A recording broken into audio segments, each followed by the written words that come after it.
প্রিয় দেশবাসী, আপনাদেরকে উদ্দেশ্য করে বলতে চাই, বাকি ৬৩ জেলাকে উদ্দেশ্য করে বলতে চাই, বর্তমান পরিস্থিতিতে দেখছেন কুমিল্লা এখন বিভাগ পায় নাই।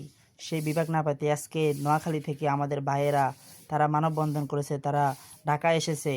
যাওয়ার পথে রাত্রে তারা সেখানে তাদের বাস আটকিয়ে তারা হামলা করেছে। এরকম হামলাকারী সন্ত্রাস কিভাবে বিভাগের আশা করে?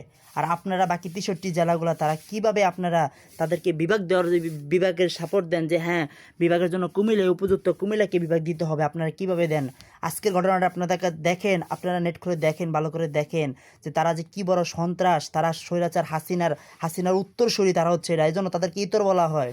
আমি এই জন্যই বলেছিলাম যে রয়্যালের সাথে ইতরদের হয় না, ইতরদের যায় না, বুঝছেন? এই দেখেন তারা এখন আমাদের নোয়াখালী ভাইদের উপরে তারা কুমিল্লা পূজা বাজার বাস তো আটকেইছে স্বাভাবিক সমস্যা নেই, কিন্তু তারা সেখানে হামলা করলো কেন?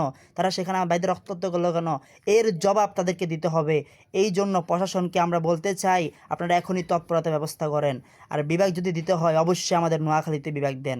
এরকম কুমিল্লা এরকম উচ্ছৃঙ্খল কুমিল্লাকে বিভাগ দিয়ে গোটা বাকি ৬৩ জেলাকে আপনারা, গোটা বাংলাদেশকে আপনারা এভাবে অসম্মান করতে পারেন না।